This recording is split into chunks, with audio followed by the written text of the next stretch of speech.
जय हिंद प्यारे दोस्तों। बहुत बहुत स्वागत है आप सभी का आज की इस वीडियो में। और आज की ये वाली जो स्पेशल वीडियो है, ये एक बहुत ही ज्यादा इंपॉर्टेंट वीडियो होने वाली है क्लास 12th के इकोनॉमिक, जिसका कोड है 030, यानी कि अर्थशास्त्र के सब्जेक्ट के लिए। ठीक है बच्चों, बेसिकली जैसा कि आप सभी को पता है कि 17 मार्च 2023 को आपका इकोनॉमिक्स का सीबीएसई का बोर्ड का एग्जाम होने वाला है। ठीक है, जिसके लिए हमने एक सैंपल पेपर आपको ऑलरेडी सॉल्व करवा दिया था। बच्चों की बहुत डिमांड आ रही थी कि सर जी सैंपल पेपर नंबर 2 भी अपलोड कर दीजिए, जिससे हमारी प्रैक्टिस अच्छी हो जाए। ठीक है, तो इस वीडियो में हम एक और बहुत ही ज्यादा इंपॉर्टेंट सैंपल क्वेश्चन पेपर को सॉल्व करने वाले हैं। ठीक है, पूरा का पूरा पेपर मैं आपको line to line, word to word बहुत अच्छे तरीके से समझा दूंगा, जिससे कि बोर्ड के एग्जाम के लिए आपके इकोनॉमिक सब्जेक्ट की बहुत अच्छी तैयारी हो जाएगी। ठीक है, बस आपने करना क्या है बच्चों, आपने वीडियो को कंप्लीटली एंड तक जरूर देखना है और अपने दोस्तों के साथ भी शेयर कर देना, ताकि वो भी इससे अपनी तैयारी कर सकें। Okay, let's start this special video. Okay, well, जिन बच्चों को अपने इकोनॉमिक्स के बोर्ड की पेपर का पैटर्न पता है, बहुत अच्छी बात है। जिन्हें नहीं पता उनकी जानकारी के लिए बता देते हैं। पेपर आपका 3 घंटे का आएगा। पेपर की वेटेज होगी 80 मार्क्स की, और पेपर में टोटल क्वेश्चन होंगे आपके 34, और 10:30 से 1:30 आपका पेपर होगा। 10-15 पे आपको पेपर पढ़ने के लिए मिल जाता है। ठीक है, सीबीएसई का रूल है ये। बाकी अब यहाँ पे मेनली आपको याद रखना है, जिस तरीके से इकोनॉमिक्स के सिलेबस में आपकी 2 बुक्स है, उसी तरीके से पेपर को 2 खंड में डिवाइड किया गया, सेक्शन में। ठीक है, जिसमें खंड ए है हमारा मैक्रो इकोनॉमिक्स का, और खंड बी है हमारा भारतीय आर्थिक विकास यानी कि इंडियन इकोनॉमिक डेवलपमेंट के बारे में। ठीक है, पेपर में टोटल आपके 20 एमसीक्यू होंगे, बहुविकल्पीय प्रश्न, एक एक नंबर के। फिर 3 अंक के आपके 4 लघु उत्तरीय प्रश्न होंगे, और 4 अंकों के आपके 6 लघु उत्तरीय प्रश्न होंगे, और 6 अंकों के 4 लघु उत्तरीय प्रश्न। ठीक है, मतलब कि सिंपल सी बात क्या है सर, कि आपके टोटल जो 10 एमसीक्यू हैं, ये आपके खंड ए में आएंगे, और 10 एमसीक्यू खंड नंबर बी में आएंगे। 3 नंबर के 2 क्वेश्चन खंड नंबर ए में आएंगे आपके। ठीक है, और 3 नंबर के 2 क्वेश्चन खंड नंबर बी में। 4 नंबर के 3 क्वेश्चन खंड नंबर ए में, और 4 नंबर के 3 क्वेश्चन खंड बी में, और 6 नंबर के 2 क्वेश्चन खंड ए में, 6 नंबर के 2 क्वेश्चन खंड बी में। ठीक है, चॉइस की बात करें तो आपको 3-3 नंबर के ये जो दोनों खंड के क्वेश्चन है, एक एक में चॉइस मिल जाएगी। 4 में से जो क्वेश्चन है, इसमें आपको एक एक चॉइस मिल जाएगी, और 6 नंबर के जो क्वेश्चन है, दोनों ही सेक्शन में, इनमें एक एक चॉइस मिल जाएगी। ठीक है, और खंड बी वाले में आपको ये जो एमसीक्यू है ना 10, इसमें से आपको 3 में चॉइस मिलेगी। बहुत बढ़िया बात है। ठीक है, तो हम क्या करेंगे बच्चों, हम इस पेपर को 2 पार्ट में कवर करेंगे। ठीक है, इस वीडियो में ये हमारा पार्ट नंबर 1 है बेसिकली, जिसमें आपको खंड नंबर ए समझा देंगे मैक्रो इकोनॉमिक्स के बारे में। बाकी जो आपका खंड बी रहेगा, इसके लिए पार्ट 2 बना दिया जाएगा, जिसका लिंक बच्चों आप सभी को यहाँ पे आई बटन में दे देंगे। ठीक है, वेल, ये हो गया हमारा आज का पूरा इंट्रोडक्शन। चलिए अब हम शुरुआत करेंगे बढ़िया तरीके से। तो इंग्लिश मीडियम के बच्चे जो भी हैं, अपने पेपर के पैटर्न को इजीली यहाँ से देख सकते हैं। Macro economics and Indian economic development इसके बारे में है। बाकी आपके सामने क्वेश्चन आ जाते हैं, 20 एमसीक्यू, 4 शॉर्ट क्वेश्चन 3 मार्क्स के, 6 शॉर्ट क्वेश्चन 4 मार्क्स के, and 4 long question of 6 marks. Okay, चलिए सेक्शन नंबर ए से हम शुरुआत करेंगे बच्चों, मैक्रो इकोनॉमिक्स के बारे में। तो टोटल हमारे यहाँ पे होने वाले हैं 10 एमसीक्यू। ठीक है ना, तो आप सभी बच्चे क्या करें, रिक्वेस्ट है आपसे ये भी कि आप ना इन एमसीक्यू क्वेश्चन का आंसर चाहे तो आप अपने मन ही मन में दे सकते हैं, मेरे आंसर देने से पहले कमेंट बॉक्स में या फिर लाइव सेशन में मुझे बता सकते हैं। ठीक है, बट याद रखना, जब वीडियो एंड होगी तो आप सभी बच्चों की रिस्पॉन्सिबिलिटी है कि मुझे बता के जाएं 10 में से आपने कितने एमसीक्यू क्वेश्चन का राइट दिया है, ताकि मुझे भी तो पता चले कि आपने कितनी तैयारी कर रखी है अपने पेपर के लिए। ठीक है, चलिए आगे बढ़ेंगे। तो क्वेश्चन नंबर 1 क्या है हमारे सामने, हमें 2 कथन दिए गए हैं। ठीक है, और हमें उन कथनों पे विचार करना है, फिर आंसर चयन करना है उसका। तो कथन नंबर 1 हमारा कहता है बच्चों कि जो आर्थिक सीमा होती है, इकोनॉमिक जो बॉर्डर होता है, यह सरकार के द्वारा प्रशासित वह भौगोलिक सीमा है जिसमें व्यक्ति, वस्तु, पूंजी का स्वतंत्र प्रभाव होता है। यानी कि इकोनॉमिक जो बॉर्डर है, ये गवर्नमेंट के द्वारा रूल किया हुआ एक ऐसा इकोनॉमिक एरिया होता है जिसमें व्यक्ति का, वस्तु का, पूंजी का एकदम फ्री ट्रेड होता है एक तरीके से, मतलब कि प्रभाव चलता रहता है। बिल्कुल ठीक है भाई, आर्थिक सीमा के बारे में। कथन 2 क्या कहता है कि राजनीतिक समुद्र, हवाई सीमा, विदेशों में स्थित दूतावास, वाणिज्य दूतावास, सैनिक प्रतिस्थापन और राजनयिक भवन, यानी कि जो पॉलिटिकल बिल्डिंग्स होती हैं उसके बारे में। बिल्कुल ठीक है भाई, यानी कि आर्थिक सीमा के अंदर राजनीतिक समुद्र, बड़ी बड़ी हवाई सीमाएं, ठीक है, विदेशों में स्थित जो इंडियन दूतावास हैं, और वाणिज्य दूतावास जो है, सैनिक प्रतिस्थापन जो छावनियां वगैरह होती है ना, और सैनिक की वही, और पॉलिटिकल जो बिल्डिंग्स है वो सारी इसमें शामिल होती हैं। बिल्कुल ठीक है बात भाई, मतलब कि कथन 1 भी सही है और कथन 2 भी हमारा सही है। तो हमारा ए वाला जो ऑप्शन रहेगा बच्चों, ये राइट हो जाएगा। ठीक है, जिन बच्चों ने ए आंसर दिया है, वेरी गुड। चलिए, read the following statements carefully. तो स्टेटमेंट 1 क्या है? Economic border, it is a geographical border administered by the government in which there is a free flow of people, goods and capital, right? And the statement second, political might and air borders, embassies located abroad, consultates, military establishments, diplomatic buildings, etc. यहाँ पे ए right हो जाएगा हमारा। ठीक है बच्चों, चलिए question number second क्या है, बड़े ध्यान से समझिएगा कि ये एक ऐसा निवेश है जो कि लाभ कमाने की भावना से प्रेरित होकर किया जाता है, जिसका आय से सीधा संबंध होता है। यानी कि जब आप निवेश करते हैं और वो एक ऐसा निवेश जो आप बेसिकली लाभ कमाने के लिए करते हैं और वो को आप क्या है प्रेरित होकर करते हैं, तो क्या कहलाता है? क्वेश्चन का जो आंसर है वो क्वेश्चन में ही छुपा हुआ है। इसको क्या बोलेंगे? जब प्रेरित होकर हम कर रहे हैं लाभ के नजरिए से, तो ये कहलाता है प्रेरित निवेश। यानी कि it is an investment which is made with a motive to make profit which is directly related to income, induced investment। ठीक है ना, सीधा प्रेरित, जब कोई आपको प्रेरित करता है इस तरीके। ठीक है, चलिए क्वेश्चन नंबर थर्ड क्या दिया हुआ है बच्चों, ध्यान से समझिएगा, इसे मैं आपको सॉल्व करके समझाऊंगा। दिया हुआ है कि यदि हमारी वास्तविक आय 200 करोड़ रुपए है और हमारा जो कीमत सूचकांक है वो 135 है, तो ऐसे में हमारी जो मौद्रिक आय निकलेगी ये कितनी होगी, ये समझाइए। तो आइए समझते हैं, देखो सॉल्व करके समझाऊंगा। जब हमें मौद्रिक आय निकालनी होती है तो इसका फॉर्मूला क्या होता है? हमारी वास्तविक आय इनटू में कीमत सूचकांक। तो वास्तविक आय कितनी है हमारी? 200 करोड़ है और कीमत सूचकांक कितना है? 135 है, और फिर बटे में कितना आता है? 100। ठीक है, बटे में आता है 100, बस आप इसे डिवाइड करके इंटू करके काट देंगे तो टोटल आ जाएगा हमारा 270 करोड़। ठीक है, तो यानी कि हमारा जो वास्तविक आय है, वास्तविक आय जब 200 करोड़ है, कीमत सूचकांक 135 है, तो मौद्रिक आय हमारी कितनी निकल के आ जाएगी? 270 करोड़ रुपए निकल के आ जाएगी। ठीक है, और वहीं अगर हमसे ये पूछा जाता है कि वास्तविक आय निकालने का फॉर्मूला क्या है, तो याद रखना मौद्रिक आय बटे में कीमत सूचकांक इनटू 100 होता है। ठीक है, और मौद्रिक आय का फॉर्मूला ये वाला होता है। वेल समझ गए होंगे। इसी तरीके से आप इसे इंग्लिश में देखेंगे तो इंग्लिश में आ जाएगा इस तरीके से कि if the actual income is RS यानी कि rupees 200 crore and the price index is 135, calculate the money income। तो रियल इनकम के लिए क्या करते हैं? हाँ ठीक है, हाँ ठीक है, ये आपका फॉर्मूला यहाँ पे लग जाएगा एंड जो आंसर है दिया जाएगा। ठीक है, चलिए अगला क्वेश्चन ये है कि निम्नलिखित में से विदेशी मुद्रा की मांग का स्रोत इनमें से नहीं है। यानी कि हमारी जो विदेशी मुद्रा होती है, ठीक है ना, उसकी मांग जब ज्यादा बढ़ रही होती है तो उसको पूरा करने के लिए जो स्रोत है इनमें से क्या नहीं है?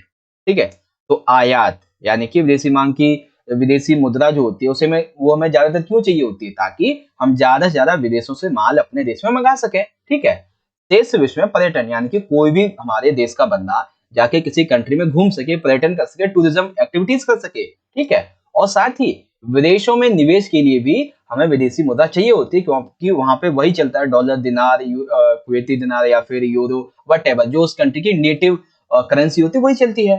ठीक है ना, तो यानी कि आयात, देश उसमें पर्यटन, विदेशों में निवेश, ये तीनों सही हैं। बट ये कहना कि अगर हमें विदेशी मुद्रा अपनी पूरी करनी है या फिर मांग जो है उसका स्रोत उधार लेना, ये गलत है भाई। उधार लेना कोई मांग का स्रोत नहीं होता है। ठीक है, ये चीज है, अगर उधारी लेंगे तो वो मांग का स्रोत नहीं बल्कि वो तो कर्जा हो गया एक तरीके से। तो which of the following is not a source of demand for foreign exchange? Import होता है, tourism in the rest of the world होता है, इन्वेस्टमेंट अब्रॉड होता है, but to borrow that is not. Okay, now question number 5, हमें यहाँ पे बड़े अच्छे तरीके से समझने हैं कुछ कथनों को, फिर हमें आंसर देना। बेसिकली कथन हमें समझने हैं सरकारी बजट के आय पुनर्वितरण के उद्देश्य के बारे में। तो बच्चों 3 नंबर का एक क्वेश्चन आपका यहाँ पे कंप्लीट हो जाएगा। ध्यान से समझिएगा, सरकारी बजट का आय पुनर्वितरण उद्देश्य। देखो, अर्थव्यवस्था में आय व धन की असमानता को कम करने के लिए ये जो है सरकारी बजट ये लाया जाता है बेसिकली। बिल्कुल ठीक है, यानी कि सरकारी बजट से आय का पुनर्वितरण किया जाता है, किस लिए? ताकि इकोनॉमी में किसी भी कंट्री की जो पैसा है, जो धन की असमानताएं आ रही हैं, समस्याएं आ रही हैं, उसे कम किया जा सके। ठीक है, अब इसके माध्यम से सरकार अपनी जो कर नीति है, टैक्स की जो उनकी पॉलिसी होती है उसमें तथा सार्वजनिक व्यय जैसे उपकरणों में कुछ परिवर्तन करता है। साथ ही साथ अमीरों पर इस आय के पुनर्वितरण का ज्यादा भार डाला जाता है और इस भार की वजह से जो गवर्नमेंट होती है बच्चों, उनकी आय और संपत्ति को कम कर दिया जाता है। ठीक है, यानी कि गवर्नमेंट जो है अमीरों पर ज्यादा टैक्स लगा देती है, उनकी आय और उनकी संपत्ति पर कम कर देती है। क्यों करती है? क्योंकि उसे आय का और धन की असमानता को कम करना होता है। ठीक, और ये इससे पूरा मेनली उद्देश्य इसका ये भी होता है कि जो गरीब लोग हैं इनका कल्याण किया जा सके और गरीबों के लिए कुछ सार्वजनिक तौर पे इनके विकास के लिए कार्य किए जाए।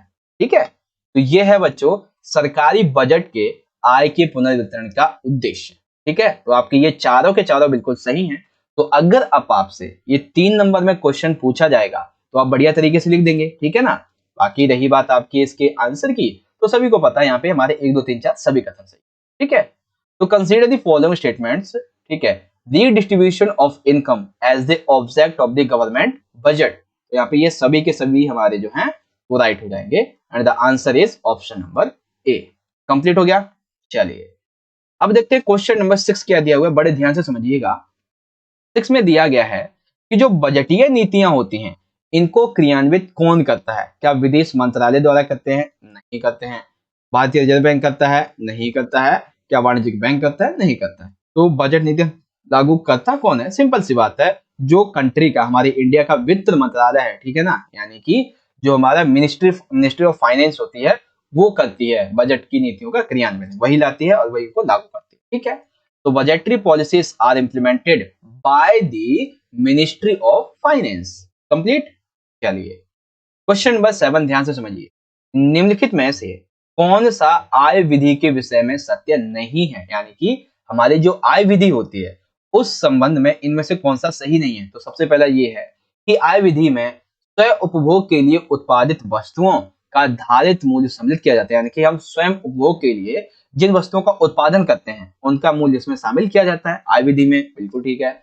इसमें पूंजीगत लाभ को सम्मिलित नहीं किया जाता है, ये भी बिल्कुल ठीक है। और कर्मचारित व पारिश्रमिक इसमें शामिल किया जाता है, बट आय विधि के अंदर हस्तांतरण आय को शामिल नहीं किया जाता है। ठीक है बच्चों, एकदम सिंपल सा है। हस्तांतरण जो आय होती है दैट मीन्स की जो ट्रांसफर इनकम होता है उसे इसमें इंक्लूड नहीं किया जाता, बट यहाँ पे क्या बताया गया, इंक्लूड किया जाता है, बट एक्चुअल में ऐसा नहीं होता। ठीक है, तो सत्य कौन सा नहीं है?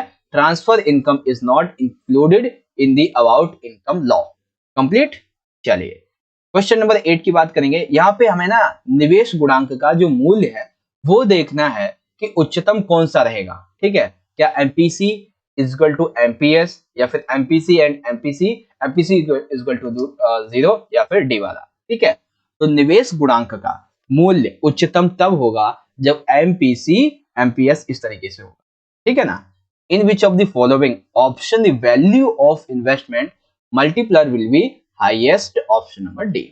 ओके, अब ये वाला जो है बहुत ही आसान सा है भाई, बहुत आसान सा है। मैंने आपको पिछली वीडियो में बताया था, लेकिन उसमें मैंने क्वेश्चन का जो पैटर्न था वो चेंज किया था और ऑप्शन बदले थे। लेकिन यहाँ पे आप समझेंगे, दिया गया है कि प्रत्यक्ष कर वह कर है जो लगाया जाता है, यानी कि जो डायरेक्ट टैक्स होता है गवर्नमेंट के द्वारा वो किस पर लगाया जाता है? क्या वो ऑन कॉर्पोरेट्स यानी कि निगमों पर लगाया जाता है, वस्तुओं की बिक्री पर लगाया जाता है, वस्तुओं के उत्पादन या फिर सेवाओं के प्रदाताओं पर? देखो पहले आप ये समझो कि प्रत्यक्ष का मतलब क्या है। प्रत्यक्ष का सिंपल सा मीनिंग होता है कि आप गवर्नमेंट को, ठीक है, यानी कि हम जो पीपल्स हैं ये सीधे डायरेक्ट गवर्नमेंट को टैक्स देते हैं, डायरेक्ट। ठीक है ना, तो ये टैक्स किस पे लगाया जाता है? ज्यादातर जो प्रत्यक्ष है वो लगाया जाता है निगमों पर, यानी कि जो बड़ी बड़ी बहुराष्ट्रीय या फिर राष्ट्रीय लेवल की बड़ी बड़ी कंपनियां होती हैं जिनका ओवरऑल टर्नओवर हर मंथ का बहुत ज्यादा होता है, करोड़ों में होता है या लाखों में होता है, उन पे लगाया जाता है कर। ठीक है, लेकिन वस्तुओं का बिक्री कर, जैसे मान लेते हैं आप बाजार से कोई बिस्किट खरीदते हैं, ठीक है, या फिर कोई भी वस्तु खरीदते हैं बाजार से, तो क्या सरकार सीधा पैसे लेती है उससे? नहीं, आप उस पे कुछ परसेंट, जैसे अभी के टाइम पे 18% जीएसटी जो लगता है ना वो जाता है गवर्नमेंट के पास में, तो आप डायरेक्ट गवर्नमेंट को नहीं दे रहे होते, उसमें अप्रत्यक्ष तरीके से दे रहे होते हैं। ठीक है, तो याद रखेंगे प्रत्यक्ष कर में क्या होता है कि कोई भी निगम, कोई भी बंदा गवर्नमेंट को डायरेक्ट टैक्स दे रहा होता है, जैसे इनकम टैक्स होता है ना वो आता है। अब वस्तुओं पर बिक्री कर, वस्तुओं के उत्पादन सेवा प्रदाताओं पर, ठीक है ना, goods and sale production of goods on service providers, ये क्या होता है? ये होता है अप्रत्यक्ष। ठीक है, यानी कि इनडायरेक्ट। ओके, ये चीज है। आ गया अच्छे तरीके से समझ में दोनों कॉन्सेप्ट आपके। चलिए अब है हमारे सामने अभिकथन और एक कारण वाला क्वेश्चन, आइए समझते हैं। देखिए अभिकथन में हमारे सामने ये दिया गया है कि एक अर्थव्यवस्था के समस्त क्षेत्रकों के द्वारा दिए हुए आय स्तर पर एवं एक निश्चित समय अवधि में समस्त अंतिम वस्तुओं एवं सेवाओं के नियोजित क्रय के कुल मूल्य को समग्र मांग कहते हैं। मतलब सर यहाँ पे हमें समग्र मांग की जो परिभाषा वो दी गई है, क्या है कि जब किसी एक इकोनॉमिकली जितने भी उसके एरियाज होते हैं उनके द्वारा जो आय का स्तर होता है उस पर और एक निश्चित समय अवधि में जितनी भी समस्त अंतिम वस्तुएं होती हैं उन पर एवं सेवाओं के नियोजित क्रय का जो कुल मूल्य होता है उसको समग्र मांग बोला जाता है। कारण में क्या दिया हुआ है कि जैसे जैसे आय में परिवर्तन होता है फलस्वरूप बचत में परिवर्तन के अनुपात को सीमांत बचत प्रवृत्ति कहते हैं। अब आप समझ गए होंगे बच्चों कि समग्र मांग और जो सीमांत बचत प्रवृत्ति है वो क्या होती है। बट आंसर क्या होगा हमारा, एक तरफ है समग्र मांग की बात और एक तरफ है सीमांत बचत प्रवृत्ति की, और दोनों सही है लेकिन व्याख्या नहीं है। मतलब कौन सा होगा सर, बी वाला हमारा ऑप्शन बिल्कुल राइट हो जाएगा। ठीक है बच्चों, आई होप बढ़िया तरीके से समझ में आया होगा। चलिए इंग्लिश में आ जाएगा, read the following statements carefully and answer the question. The assertion is right, reason is also right, but here is not correct explanation. ठीक है ना, तो बी हमारा राइट हो जाएगा। ओके वेल बच्चों, अभी हमने जो है अपने टोटल 10 MCQ कंप्लीट कर लिए। अब आप सभी मुझे कमेंट बॉक्स में आंसर में बताओ कि यस सर 10 में से हमने कितनों का आंसर जो है वो एक्चुअल में राइट दिया। ईमानदारी से बताना, ठीक है ना, ताकि आपको भी पता चलेगा ना कि आपने कितनी तैयारी कर रखी थी। ठीक है चलिए अब यहाँ पे हमने कुछ आपके 3-3 नंबर वाले 2 क्वेश्चन लिए। ठीक है 3 नंबर वाले के 2 क्वेश्चन है, एक में आगे चल के अभी आपको चॉइस मिलने वाली है। ठीक है देखिए हमें यहाँ पे कुछ निम्नलिखित आंकड़े दिए गए हैं। ठीक है जैसे कि उधार को जोड़कर पूंजीगत प्राप्ति हमारी 95 है, राजस्व व्यय हमारा 100 है, ब्याज भुगतान हमारा 10 है, राजस्व प्राप्ति हमारी 80 है और पूंजीगत व्यय हमारा 110 है। तो अब इन तीनों के संबंध में हमें क्या क्या निकालना है। एक पहले हमें निकालना है राजस्व घाटा कितना हुआ है, फिर राजकोषीय घाटा कितना हुआ है और प्राथमिक घाटा कितना हुआ है। ये तीनों चीजें हमें यहाँ पे निकालनी है। ठीक है तो एक एक नंबर में एक में राजस्व घाटा है, एक में राजकोषीय है और एक में आपका प्राथमिक घाटा है। आइए ध्यान से समझिए। तो जब हम राजस्व घाटे को निकालने की बात करते हैं तो उसके लिए हमारा फॉर्मूला क्या होता है। राजस्व घाटे के लिए राजस्व घाटे का हमारा फॉर्मूला होता है बच्चों राजस्व माइनस में राजस्व प्राप्तियां। तो राजस्व हमारे कितने हैं बच्चों, एक सेकंड, राजस्व व्यय बेसिकली। ठीक है ना, तो राजस्व व्यय है हमारा 100। ओके एंड राजस्व प्राप्तियां कितनी है, हमने खर्चा तो किया है 100 रुपए, बट हमें मिला कितना, जो हमें टैक्स वगैरह कुल मिला के मिला है वो मिला है 80 रुपए। तो राजस्व घाटा कितना हुआ, राजस्व घाटा हुआ 20 करोड़, यानी कि 20 रुपया 20 करोड़ जो भी है। ठीक है अब राजकोषीय घाटा कैसे निकालते हैं बच्चों, तो राजकोषीय घाटा निकालने का फॉर्मूला होता है ब्रैकेट में राजस्व व्यय प्लस में पूंजीगत व्यय। ठीक है ना, मतलब कि हम राजस्व व्यय और पूंजीगत व्यय को प्लस कर देंगे, फिर माइनस में हमारी जो राजस्व प्राप्तियां हैं और उधार को छोड़कर जो पूंजीगत प्राप्तियां उसे। ठीक है तो अब यहाँ पे हम देखते हैं भाई हमें क्या क्या कॉन्सेप्ट है। पहले राजस्व व्यय कितना दिया हुआ है भाई, तो राजस्व व्यय है हमारा 100 रुपए और पूंजीगत व्यय कितना है, पूंजीगत व्यय हमारा 110। माइनस कर देंगे तो माइनस में राजस्व प्राप्तियां कितनी है, राजस्व प्राप्तियां 80 और उधार को छोड़कर पूंजीगत प्राप्तियां कितनी, तो पूंजीगत प्राप्तियां हैं हमारी 95। ठीक है तो यहाँ पे फिर से माइनस में 95 आ जाएगा, बस इनको जोड़ेंगे तो इस तरीके से आ जाएगा हमारा 100 प्लस में 110। ठीक है टोटल हो जाते हैं 210। ठीक है अब 210 में से आप 9 8 17 175 को माइनस कर दीजिए, बचेगा आपका टोटल 35। तो राजकोषीय घाटा कितना निकला टोटल इन डेटा के मुकाबले में 35 करोड़। ठीक है और राजकोषीय घाटा बेसिकली ये राजस्व घाटा है। अब आता है हमारा अगला पार्ट, प्राथमिक घाटा कैसे निकालते हैं। तो प्राथमिक घाटा निकालने का फॉर्मूला है बच्चों राजकोषीय घाटा माइनस में ब्याज का भुगतान। ठीक है तो राजकोषीय घाटा कितना है हमारा, राजकोषीय घाटा है हमारा 35 और ब्याज का भुगतान कितना दिया हुआ है हमारा, यहाँ पे ब्याज का भुगतान है 10। तो कर देंगे माइनस 35 माइनस में 10, यानी कि प्राथमिक घाटा जो निकला वो हमारा निकला है 25 रुपए बस। ठीक है तो कई बच्चे मुझसे कमेंट में कहते हैं कि सर जी आप न्यूमेरिकल्स को समझा दिया करो थोड़ा अच्छे से, यानी कि जो हमारे मैथ वाले क्वेश्चन होते हैं उनको। तो लीजिए मैथ वाले क्वेश्चन भी मैंने आपको बढ़िया तरीके से समझा दिए, हालांकि इजी है बट बहुत से बच्चों को फॉर्मूला वगैरह नहीं पता होते हैं, दैट्स व्हाई। ओके वेल, ये तो इंग्लिश में हो गया। अब बच्चे इंग्लिश वाले, मतलब हिंदी में तो हो गया, इंग्लिश वाले देखेंगे। तो हमें क्या दिया हुआ है, capital receipts other than landing 95 है, रेवेन्यू एक्सपेंडिचर हमारा जो है 100 है, इंटरेस्ट पेमेंट हमारा 10 एंड रेवेन्यू रिसिप्ट्स जो है वो हमारे 80 है एंड कैपिटल एक्सपेंडिचर हमारा 110। अब इसके संबंध में हमें रेवेन्यू डिफेक्ट निकालना है, फिजिकल डिफेक्ट निकालना है एंड प्राइमरी डिफेक्ट निकालना है। तो एक एक करके देखेंगे। रेवेन्यू डिफेक्ट निकालने के लिए क्या करते हैं, रेवेन्यू माइनस में रेवेन्यू रिसिप्ट्स। तो रेवेन्यू कितना है हमारा, रेवेन्यू 100 है, माइनस में रिसिप्ट्स, रिसिप्ट्स जो है हमारा मतलब कि रिसिप्ट्स हमारा आ जाएगा यहाँ पे 20 करोड़। ठीक है, तो टोटल रेवेन्यू डिफेक्ट कितना हुआ, 20 करोड़। फिजिकल डिफेक्ट निकालने के लिए आपका ये फॉर्मूला निकलता है और यहाँ पे टोटल आंसर आ जाएगा 35 करोड़। एंड प्राइमरी डिफेक्ट के लिए फिजिकल डिफेक्ट को माइनस करते हैं इंटरेस्ट पेमेंट के अकॉर्डिंग, तो यहाँ पे टोटल आपका आ जाएगा 25 करोड़। ठीक है बच्चों, 3 नंबर का आपका ये क्वेश्चन इंग्लिश में समझा दिया। चलिए अब यहाँ पे हम बात करेंगे कुछ परिभाषाओं की। जैसे परिभाषा दी गई है, आपको समझाना है पूर्ण रोजगार क्या होता है, ऐच्छिक बेरोजगारी क्या होती है और अनैच्छिक बेरोजगारी क्या होती है, ये 3 आपको समझाना। ठीक है, अथवा में दिया हुआ है कि सरकारी बजट का संसाधनों का पुनः आवंटन उद्देश्य। देखो अभी हमने हाँ ये सर क्वेश्चन अभी हमने एमसीक्यू में किया था, वैसे भी आगे देखेंगे। तो पहले हम परिभाषित करते हैं इन 3 पॉइंट को।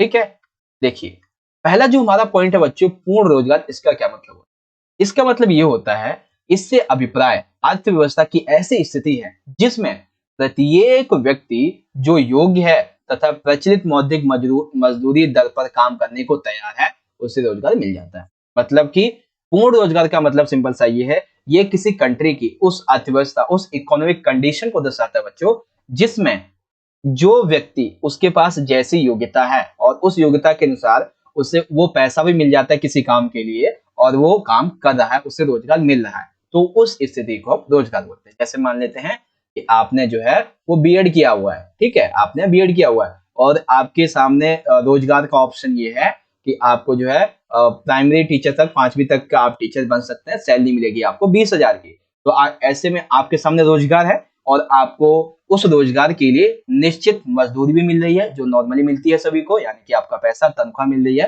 तो आप उस रोजगार को कर लेते हैं। ये होता है पूर्ण रोजगार। ठीक है, लेकिन ऐच्छिक बेरोजगारी का क्या मतलब होता है, ऐच्छिक बेरोजगारी का मतलब ये होता है कि वह स्थिति इकोनॉमिकल जिसमें बाजार में प्रचलित मजदूरी दर पर कार्य उपलब्ध होने के बावजूद भी योग्य व्यक्ति कार्य करने को तैयार नहीं है। जैसे एग्जांपल मैंने दिया अभी कि जो बीएड वाला बंदा है, इसके लिए 5वीं प्राइमरी टीचर के लिए जो जॉब है वो ओपनली है, ठीक है, जिसकी सैलरी से 20,000 मिलने वाली है, बट ये जो है अपनी मर्जी से ऐच्छिक बेरोजगारी में वो काम करना ही नहीं चाहता, ये काम करना ही नहीं चाहता, आलसी रहना चाहता है। ठीक है, वही दूसरे जो तीसरा हमारा पॉइंट है वो होता है अनैच्छिक बेरोजगारी। इसका मतलब क्या है, इसका मतलब ये होता है कि जहां कार्य करने के इच्छुक व योग्य व्यक्ति प्रचलित मजदूरी दर पर कार्य करने के लिए इच्छुक है लेकिन उन्हें कार्य नहीं मिलता है। अब जैसे यही एग्जांपल लेते हैं बीएड वाला कि उसे कार्य करना है, पढ़ाना है 5वीं तक, उसके पास योग्यता है लेकिन उसको जॉब कहीं नहीं मिली, वो पढ़ाने के लिए इच्छुक है, प्रचलित जो मजदूरी है 5वीं तक पढ़ाने के लिए 20,000 यानी कि तनख्वाह जो है नॉर्मली गवर्नमेंट की तरफ से वो 20,000 है और बंदा काम भी करना चाहता है लेकिन उसे रोजगार मिल नहीं पा रहा है, ये होता है बेसिक। ठीक है, तो एक में क्या है, पूर्ण रोजगार में इसमें सिंपल सी बात है, रोजगार है और योग्य भी है बंदा और जो मजदूरी प्रचलित है उसके आधार पे काम कर लिया। ऐच्छिक रोजगारी में योग्य भी है, उसके सामने रोजगार भी है लेकिन वो करना नहीं चाहता है, और अनैच्छिक में योग्यता भी है, मजदूरी दर भी जो मिलेगा वो कर लेगा बट उसके सामने कोई ऑप्शन नहीं है रोजगार का, ये चीज है। ठीक है, एकदम आसान तरीके से समझ में आ गया आप सभी को। चलिए सेकंड क्वेश्चन देखते हैं, सरकारी बजट का संसाधनों के पुनः आवंटन उद्देश्य को समझाइए। आइए ध्यान से समझते हैं क्या है। देखो, सरकारी अर्थव्यवस्था में अधिकतम लाभ तथा सामाजिक कल्याण के बीच संतुलन स्थापित करने के लिए बजट की सहायता से संसाधनों का पुनः आवंटन करने का प्रयास किया जाता है। मतलब क्या सर है कि अभी हमने ये जो क्वेश्चन देखा कि सरकारी बजट का संसाधनों का पुनः आवंटन, इसका मेनली जो उद्देश्य होता है बच्चों वो ये होता है कि अर्थव्यवस्था में अधिकतम से अधिकतम लाभ कमाने के लिए, समाज के कल्याण के लिए, उसमें संतुलन स्थापित करने के लिए बजट उसकी सहायता से जो संसाधन समाज में हैं उनका पुनः आवंटन किया जाए। ठीक है, संसाधनों के पुनः आवंटन के लिए सरकार क्या करती है? सरकार जो है अलाभदायक क्षेत्रों में निवेश वृद्धि हेतु करों में छूट तथा आर्थिक सहायता प्रदान कर सकती है। यानी कि जब ये जो बजट है ये पुनः आवंटन करता है तो ये आवंटन करने के लिए क्या कर सकती है गवर्नमेंट कि ऐसे एरिए जहां पे अलाभदायक क्षेत्र हैं, यानी कि जहाँ पे बेसिकली अच्छे से लाभ नहीं हो पाता है, उन एरिया में निवेश वृद्धि के लिए क्या करेगा कि जो कंपनीज हैं या जो भी बड़े बड़े बिल्डर्स हैं उनको ना थोड़ी छूट दे देगी करों में कि आप यहाँ पे ज्यादा से ज्यादा जो है पैसा लगा सकते हैं और हम आपसे कम कर लेंगे। तो इससे क्या होगा? इससे संसाधन उन अलाभदायक क्षेत्रों तक भी पहुंच पाएंगे। ठीक है, सरकार जो है वो स्वयं भी ऐसी वस्तुओं और सेवाओं का उत्पादन कर सकती है जिनके जिनके निजी उत्पादन क्षेत्र में रुचि ना हो। जैसे निजी उत्पादन जो है बहुत सारे काम ऐसे नहीं करना चाहते जिसमें उनका पैसा ज्यादा लगता है, तो सरकार उनको उत्पादित करके जो पीपल्स हैं, समाज में लोग रहते हैं, उनको बांट देगी। ठीक है, सरकार सामाजिक जीवन पर दुष्प्रभाव छोड़ने वाली वस्तु के उत्पादन पर कर भार में वृद्धि करके इन क्षेत्रों में निवेश को प्रोत्साहित कर सकती है। जैसे कि हमारे देश इंडिया ने मेनली जो है अभी के टाइम पे इंपोर्ट किस मामले में, हथियारों के मामले कम कर दिया, क्योंकि according to make in India mission Bharat ने स्वयं अपने हथियारों को बनाना शुरू कर दिया है। ठीक है ना, और जैसे कि जैसे बम वगैरह बनाना होता है, ठीक है ना, तो ऐसे में वो किसी कंट्री से नहीं मंगवाता है। ठीक है ना, और अगर मंगवाते हैं ना कुछ लोग तो उस पर बहुत ज्यादा कर लगा देते हैं। एक कार है, उस कंपनी का नाम नहीं लेना चाहूंगा, बेसिकली उस कार को अगर भारत में लाना है तो उसकी सीधी डबल प्राइस हो जाती है। ठीक है, इसीलिए भारत स्वयं अपनी कार बना रहा है उसी मॉडल की। ठीक है ना, एक कार है, कंपनी है, ठीक है ना, उस हिसाब से आप सभी को पता होगा कि कौन सी कार है वो। अगर आपको पता है तो कमेंट बॉक्स में बताइएगा, ये फैक्ट है बेसिकली। ठीक है, तो ये है सरकार के द्वारा संसाधनों का जब पुनः आवंटन किया जाता है उसके उद्देश्य के बारे में। ठीक है, तो आपको समझ में आया पहले पूर्ण रोजगार, ऐच्छिक बेरोजगारी और अनैच्छिक बेरोजगारी। अथवा की बात कर लेते हैं तो आपका ये ऑप्शन आ जाएगा। ओके, चलिए इंग्लिश में देखेंगे, डिफाइन दी फॉलोइंग। तो full employment, voluntary unemployment and involuntary unemployment. तो आइए देखते हैं फुल एम्प्लॉयमेंट का क्या मतलब है, यानी कि जहां पर पूरा का पूरा रोजगार हो। ठीक है, एंड वॉलंटरी एम्प्लॉयमेंट का क्या मतलब है वो आप यहाँ पे देख सकते हैं, एंड इनवॉलंटरी अनएम्प्लॉयमेंट का मतलब क्या है वो आप इधर से देख सकते हैं। ठीक है बच्चों, तीनों क्वेश्चन कंप्लीट हो गए।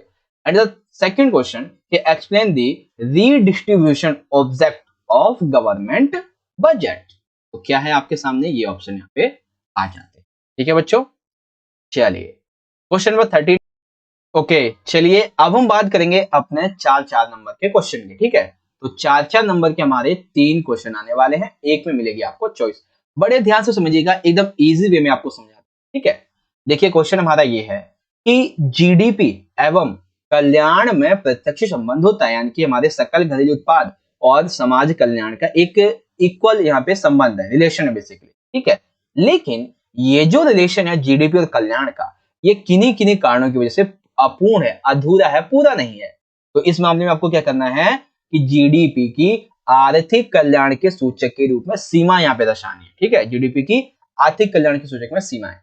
तो सीमाओं का मतलब ये है कि जब किसी देश की जो जीडीपी है वो विकसित हो रही होती है, ठीक है ना, उसका जो सूचक होता है उस रूप में सीमा दर्शानी है। तो टोटल यहाँ पे 4 तरीके की सीमाएं होती है। ठीक है, सबसे पहली सीमा है वह तो बाह्यता, यानी कि एक्सटर्नलिटीज। ठीक है, इंग्लिश में आपको दिखा देता हूं, ये रही देखो, एक्सटर्नलिटीज ये होता है।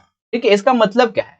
इसका मतलब ये होता है कि किसी भी कंट्री में कोई किसी व्यक्ति के द्वारा या फिर फर्म के द्वारा कोई भी ऐसी क्रिया की जा रही है जिसका प्रभाव दूसरे पर पड़ता है, चाहे वो अच्छा पड़े या फिर बुरा प्रभाव पड़े, लेकिन वो देश की इकोनॉमी में सहायता कर रहा हो, देश की इकोनॉमी को बढ़ा रहा हो। ठीक है, तो ऐसे में सरकार जो है वो ना तो उसे दंडित करती है, ना ही तो उसे लाभान्वित करती है, यानी कि ना ही तो उससे पुरस्कार देती है। जैसे एग्जांपल के लिए मैं आपसे बात करूं कि किसी एक व्यक्ति ने, किसी एक समुदाय ने अपना एक जो है वो कारखाना खोला, ठीक है, जिसमें वो मान लेते हैं रबड़ की चप्पल वगैरह बनाता है, वट जो भी बनाता है, उससे क्या जो धुआं निकलता है कारखाने से, फैक्ट्री से, तो क्या गवर्नमेंट उससे इस आधार पे कि पॉल्यूशन आपकी फैक्ट्री कर रही है उसे बंद कर सकती है? नहीं। और दूसरी तरफ जैसे फ्लाईओवर बनाया गया तो इससे बहुत सारी प्रॉब्लम्स दूर हो गई, ठीक है, लोगों का आना जाना अच्छा हो गया, तो क्या गवर्नमेंट जो है वो कभी ऐसे फ्लाईओवर बनाने वाली कंपनी को सम्मान देती है? ठीक है, नहीं ना। तो यही चीज है कि भावना वही होती है कि जब कोई एक व्यक्ति या फिर फर्म के द्वारा की गई क्रियाओं का किसी व्यक्ति पर या फिर किसी पर भी कैसा भी प्रभाव पड़े, उसके लिए ना उसे दंड दिया जाता है, ना तो लाभान्वित किया जाए, बट शर्त यह है कि उसका इकोनॉमी में जो है पॉजिटिव रिस्पॉन्स जाना चाहिए। ठीक है ना, ये चीज है। ओके, अगली है हमारी जीडीपी की संरचना। इसका मतलब क्या है? जीडीपी में वृद्धि, युद्ध सामग्री के उत्पादन में वृद्धि के कारण तो जीडीपी में वृद्धि से कल्याण में वृद्धि नहीं होगी। मतलब क्या है सर? देखो, यदि जीडीपी में वृद्धि इस तरीके से हो रही है कि किसी देश की जो जीडीपी है, सकल घरेलू उत्पाद, अगर इस तरीके से बढ़ रहा है कि वो जो है युद्ध सामग्री का उत्पादन कर रहा है, ठीक है, तो क्या उससे कल्याण में वृद्धि होगी? नहीं होगी, क्योंकि युद्ध सामग्री के रूप में सारा का सारा पैसा सेना के पास में जाएगा। वो क्या सोशली जो है किसी व्यक्ति के पर्टिकुलर पास में आएगा? नहीं आएगा। तो इससे जीडीपी में तो वृद्धि होगी, बट कल्याण में यहाँ पे बिल्कुल भी वृद्धि नहीं होगी। ठीक है, फिर आता है जीडीपी का वितरण। इसका मतलब क्या है कि जीडीपी में वृद्धि से कल्याण में वृद्धि नहीं होगी यदि आय का असमान वितरण है। मतलब कि देखो, जैसे मान लेते किसी देश की जीडीपी जो है वो तकरीबन पहुंच चुकी है 10 करोड़ रुपए, ठीक है ना, 10 सीआर, बहुत ही कम है वैसे तो, 10 सीआर यानी कि 10 करोड़ पहुंच गए, तो क्या से कल्याण में वृद्धि होगी? नहीं होगी। क्यों नहीं होगी? क्योंकि अगर आय का वितरण असमान है तो, क्योंकि अगर आय का वितरण असमान है तो जो अमीर थे पहले से वो तो और अमीर हो जाएंगे, और जो पहले से ही गरीब थे वो तो और ज्यादा गरीब हो जाएंगे। तो जीडीपी के वितरण में ये बात ध्यान में रखनी होगी। और चौथा है गैर मौद्रिक लेन देन, यानी कि जीडीपी में कल्याण को बढ़ाने वाले गैर मौद्रिक लेन देन को शामिल नहीं किया जा सकता। यानी कि जीडीपी में अगर उस मौद्रिक लेन देन को हम शामिल करते हैं जो कल्याण को बढ़ा सकता है, तो ये सही नहीं रहेगा। ठीक है ना, इसीलिए जीडीपी में कल्याण को बढ़ाने वाला जो पैसों का लेन देन होता है उसे शामिल नहीं करते। ठीक है, तो ये है इसकी सीमाओं के बारे में। ओके बच्चों, बताएं जीडीपी की संरचना, जीडीपी का वितरण और गैर मौद्रिक लेन देन। ओके बच्चों, चलिए क्वेश्चन को इंग्लिश में देखने का समय आ चुका है। There is a direct relation between GDP and welfare, but this relation is incomplete and incomplete due to many reasons. Write the limitations of GDP as an indicator of economy welfare in the context of the statement. ठीक है, तो पहला क्या है बच्चों? Externalities है, ठीक है, कंपोजिशन ऑफ जीडीपी है, डिस्ट्रीब्यूशन ऑफ जीडीपी है, नो मॉनेटरी ट्रांजेक्शन है। ठीक है, ये चीज है। अब इससे पहले कि मैं क्वेश्चन 14 स्टार्ट करूं, मैं आपसे कुछ पूछना चाहता हूं। क्या सर? कि देखो अभी बोर्ड का आपका एग्जाम आने वाला है, तो मैं आपसे ये चीज पूछना चाहता हूं, नंबर 1 कि क्या आपको पूरे के पूरे आपकी जो दोनों की दोनों बुक्स हैं इसकी एक आपको एमसीक्यू वीडियो चाहिए? ठीक है, दूसरी बात, क्या आपको आपकी दोनों बुक्स के इंपॉर्टेंट क्वेश्चन की वीडियो चाहिए?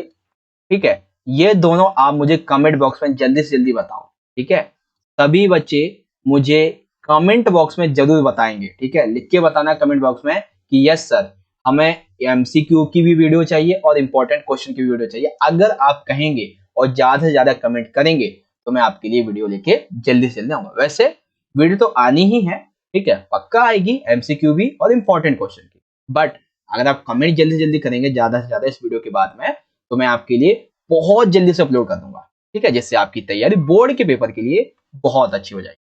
ठीक है बच्चों, चलिए ये तो हो गई एक आपसे वार्तालाप की बात में। ठीक है ना, मतलब नॉर्मली हिंदी में ज्यादा मैं बात करता हूँ, ठीक है ना, इसीलिए। चलिए 14 क्वेश्चन में समझेंगे, बहुत ही सिंपल समझ, छोटे छोटे से क्वेश्चन है। राजस्व व्यय तथा पूंजीगत व्यय में अंतर स्पष्ट कीजिए। बहुत ही सिंपल सा बच्चों, एक है राजस्व व्यय और एक है पूंजीगत व्यय। ध्यान से समझते हैं, चॉइस मिली हुई है। राजस्व व्यय क्या होता है? राजस्व व्यय ये सरकार की परिसंपत्तियों में वृद्धि नहीं करते हैं, यानी कि सरकार के पास में जो सब परिसंपत्तियां होती हैं ये उनमें वृद्धि नहीं करते हैं। ये सरकार के दायित्व में किसी भी तरीके की कोई कमी नहीं करते हैं, जैसे कि ब्याज भुगतान करना, ठीक है, आर्थिक सहायता, कानूनी व्यवस्था को बनाए रखने पर व्यय, ये भी किसी तरीके की कोई दायित्व में कमी नहीं करते। ठीक है, ये आवृत्ति प्रकृति के होते हैं, यानी कि इन्हें दोबारा से भी किया जा सकता है, जैसे कि ब्याज का भुगतान, अनुदान, वेतन और पेंशन। ठीक है ना, तो ये होता है राजस्व व्यय, जिस पर राज्य अपना व्यय करता है। ठीक है, उसके बाद में पूंजीगत व्यय आ जाता है। तो राजस्व व्यय के ठीक उलट में पूंजीगत व्यय आ जाता है। कैसे सर? देखो, पूंजीगत व्यय में क्या होता है कि सरकार की परिसंपत्तियों में वृद्धि करता है। ठीक है। साथ ही साथ सरकार के दायित्व में कमी कर देता है, जैसे कि पूंजीगत व्यय का मतलब क्या होगा कि जिसमें मेनली जो पैसा है वो किस तरीके से लगता है, जैसे विद्यालयों में भवनों का निर्माण करना, ठीक है, पुराने ऋण का भुगतान करना, वित्तीय परिसंपत्तियों का क्रय करना इत्यादि जो है ये पूंजीगत व्यय में शामिल होता है। इसी वजह से सरकार के दायित्व में कमी हो जाती है, ठीक है। लेकिन ये आवृत्ति प्रकृति के नहीं होते, लेकिन राज्य व्यय आवृत्ति प्रकृति के होते हैं। सिंपल सा कॉन्सेप्ट है ये तो, ठीक है बच्चों। ये आपको समझ में आ गया राजस्व व्यय क्या होता है और पूंजीगत व्यय क्या होता है, ठीक है बच्चों। चलिए अब आता है हमारे क्वेश्चन 14 का सेकंड पार्ट। भुगतान शेष से क्या तात्पर्य है, इसके घटक लिखिए। तो भुगतान शेष यानी कि, चलिए देख लेते हैं पूरा का, आपको सिंपल समझाई देता हूं। देखो, भुगतान शेष एक वर्ष की अवधि में किसी देश के सामान्य निवासियों और शेष विश्व के बीच में समस्त आर्थिक लेन देनों का विस्तृत एवं व्यवस्थित वितरण होता है। इसे विदेशी विनिमय के वार्षिक अंतः प्रवाह तथा बाहरी प्रवाह का लेखा जोखा भी कहा जाता है, ठीक है। तो भुगतान शेष क्या हो गया बच्चों कि किसी पर्टिकुलर देश के द्वारा किसी एक वर्ष की अवधि में उसके नॉर्मली जो पीपल्स रहते हैं उस कंट्री में, जो व्यक्ति रहते हैं उनका, और अनदर जो कंट्री है, ठीक है, पूरे अनदर विश्व के साथ में, वर्ल्ड के साथ में जो उनका आर्थिक लेन देन होता है, ठीक है। जैसे किसी ने शेयर मार्केट के हिसाब से जो है किसी दूसरी कंट्री की कंपनी पर पैसा लगाया, ठीक है, और उसको कुछ लाभ हुआ, कुछ हानि हुई। इसी तरीके से दूसरे कंट्री के साथ में या फिर अपने ही देश के साथ में जो पैसा लगाया उसमें जो बचा, बस उसी का विस्तृत एवं व्यवस्थित वितरण ही क्या कहलाता है, भुगतान शेष कहलाता है। अब भुगतान शेष भी दो तरीके का होता है। कैसे सर?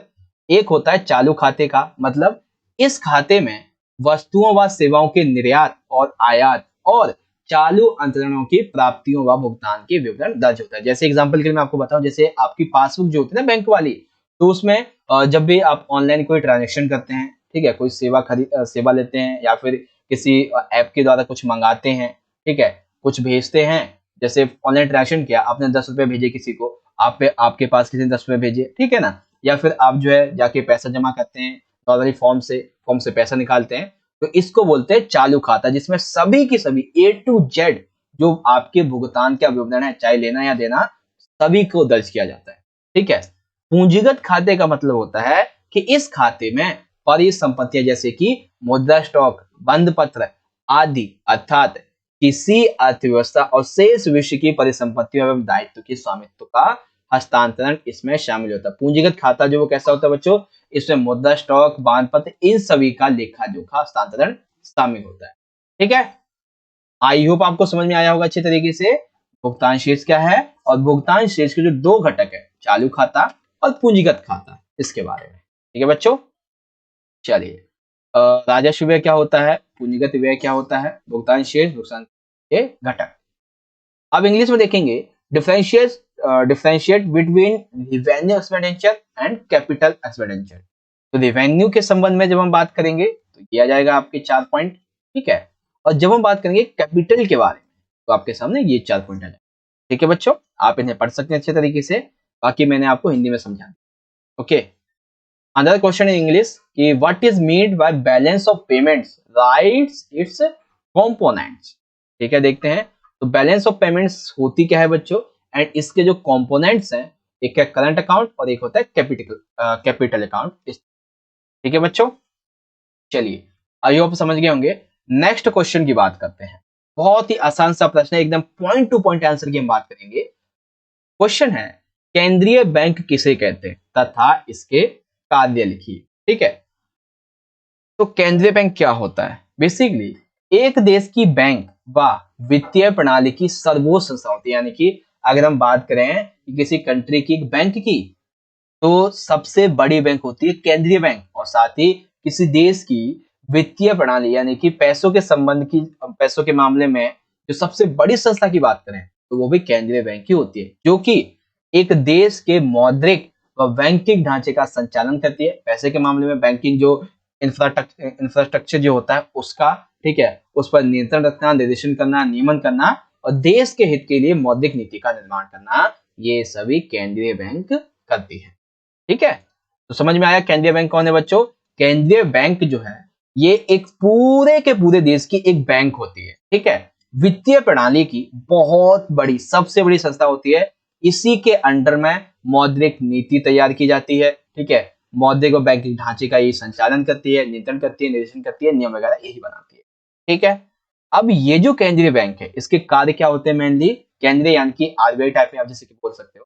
केंद्रीय बैंक के कार्य, तो सबसे पहले नोट निर्गमन पर एक अधिकार, यानी कि जो भी पैसा छापा जाता है उस मामले में सबसे बड़ा और सबसे एक ही अधिकार यानी कि केवल यही करता है, वो है केंद्रीय बैंक, ठीक है। अर्थात वैधानिक मुद्रा जिस पर आरबीआई, जो हमारे गवर्नर्स वगैरह होते हैं ना, उनके साइन जो होते हैं, वित्त मंत्री और आरबीआई के जो व्यक्ति वगैरह, उनके जिसके भी साइन होते हैं नोटों पे, 1 2 4 5 10 20 जो भी होते हैं उस पर, ठीक है।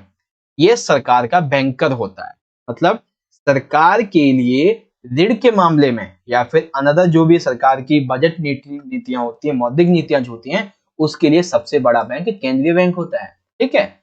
अभिकर्ता एवं सलाहकार भी होता है गवर्नमेंट के लिए, ठीक है। ये बैंकों का बैंक, यानी कि देश के अंदर जितनी भी बैंक हैं उन सभी का हेड होता है एक तरीके से, ठीक है। और उनका ये पर्यवेक्षक भी करता है।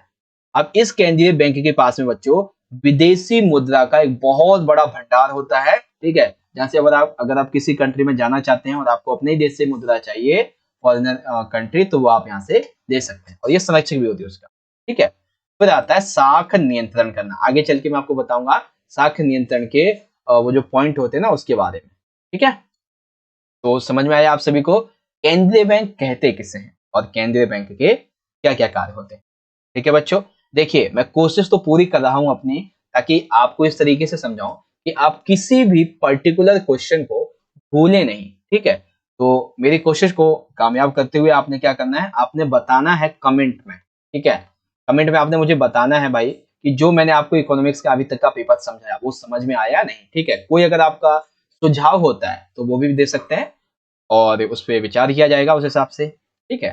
चलिए, इंग्लिश में आएगा कि what is the central bank and drive it's functions. तो सेंट्रल बैंक होती क्या है, उसके बाद में यहाँ से आप ये पढ़ सकते हैं कि is the supreme institution in the banking and financial system of a country which operates, control, directs, regulates and the monetary and banking structure इस तरीके से है, ठीक है। सेंट्रल बैंक के मेनली फंक्शंस क्या होते हैं? तो मॉनिटरी ऑफ नोट इश्यू, ठीक है, issuing bank of currency, banker, agent and adviser to the government, banker and the supervisor of banks, sole collector and custodian of foreign exchange and credit controller, इस तरीके से ये होता है, ठीक है ना। तो ये कुछ कुछ बातें हैं सेंट्रल बैंक एंड इसके फंक्शंस के बारे में, ओके। चलिए, अब हमारे सामने आएंगे बच्चों 6 नंबर के 2 क्वेश्चन, और इसमें मिलेगी आपको एक क्वेश्चन में चॉइस, ठीक है। देखिए क्वेश्चन क्या दिया हुआ है कि दिए वचत वक्र से उपयोग वक्र प्राप्त करने में लिए जाने वाले चरण लिखिए रेखाचित्र की सहायता से। यानी कि जो वचत वक्र होता है हमारा, इसका उपभोग वक्र प्राप्त करने के लिए हमारे सामने जो चरण होते हैं वो हमें समझाने एक रेखाचित्र के माध्यम से, ठीक है। तो आइए देखिए, दिए बचत वक्र दिया गया है, यानी कि बचत वक्र जो दिया गया है, इस वक्र के आधार पे उपभोग फलन प्राप्त करने के लिए कई चरण होते हैं। सबसे पहला यहाँ पे चरण दिया गया बच्चों कि सर्वप्रथम मूल बिंदु से गुजरती हुई 45 डिग्री की रेखा का निर्माण किया जाता है। यानी कि इस मूल बिंदु से निकलती हुई 45 डिग्री की जो रेखा होती है उसका ऐसे निर्माण किया जाता है, 45 डिग्री की रेखा का, ठीक है। उसके बाद में फिर y अक्ष से धनात्मक भाग पर OS1 इसके बराबर OC लीजिए, जो कि उपभोग वक्र के प्रारंभिक बिंदु पर आता है, ठीक है ना।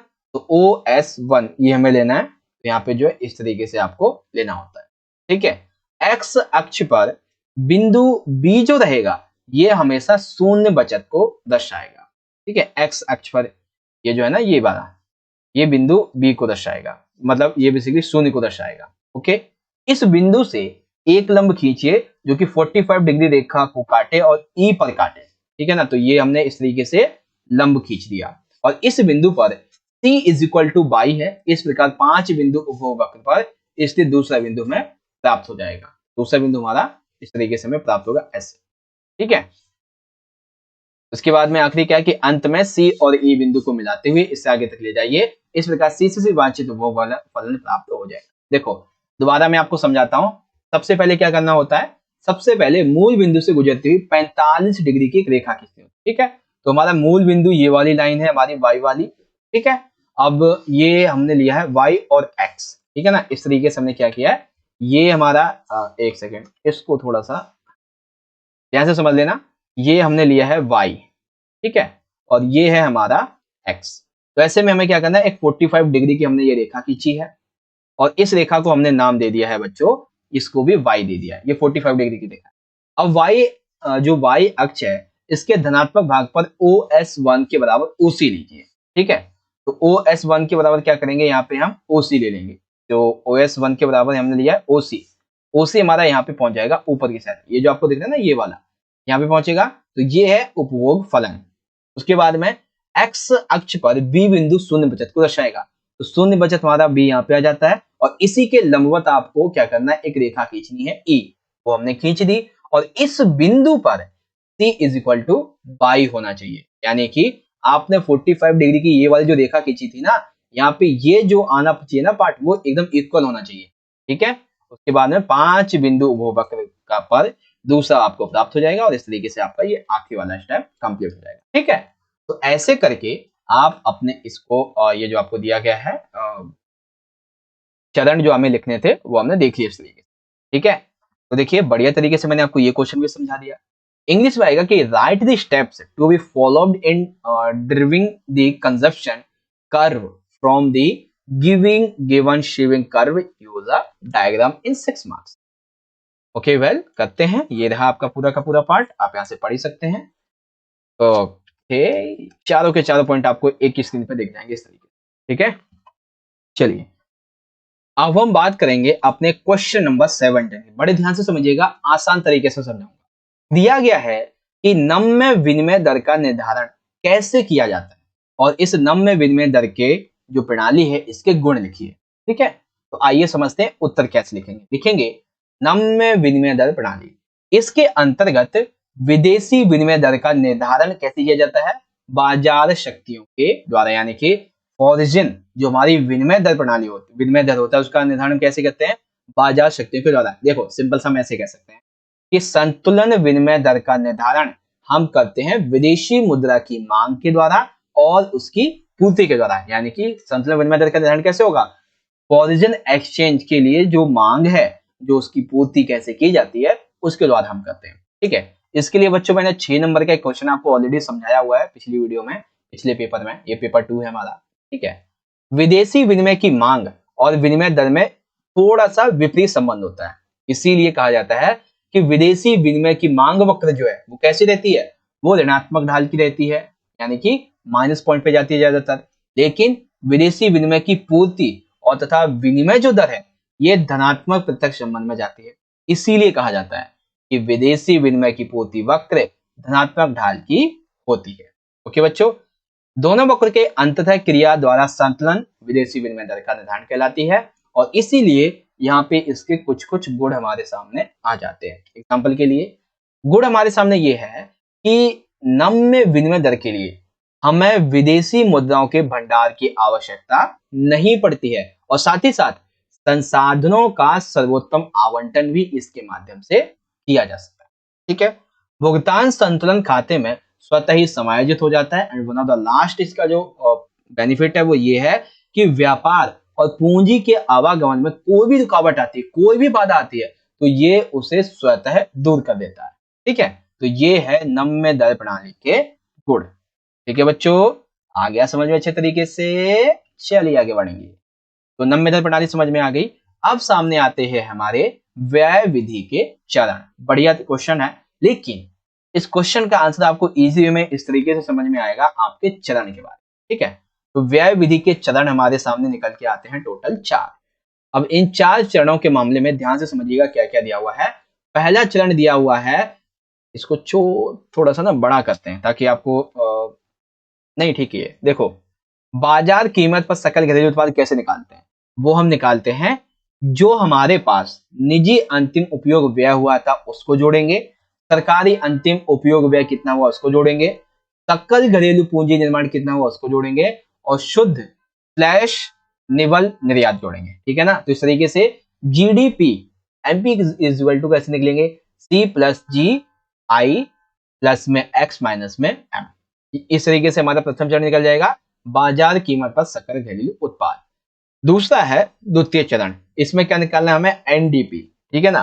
तो बाजार कीमत पर निवल घरेलू उत्पाद, तो ये कैसे निकालते हैं, ये निकालते हैं बाजार कीमत पर सकल घरेलू उत्पाद, यानी कि जो भी हमारा पहला चरण था ना, इसमें से मूल्यह्रास को माइनस कर देंगे।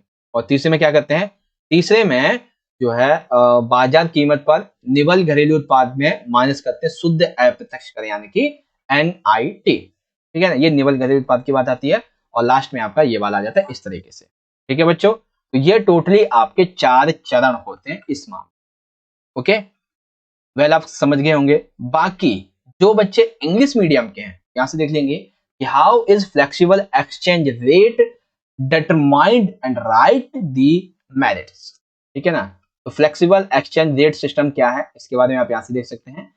एंड उसके बाद में दिए हुए इसके कुछ मेरिट्स यानी कि गुण। And the second question of this, that is write the steps of exponential method, ठीक है ना। तो ये रहा आपका पूरा का पूरा कॉन्सेप्ट बच्चों, ठीक है। Following are the steps of exponential method is here, okay बच्चों।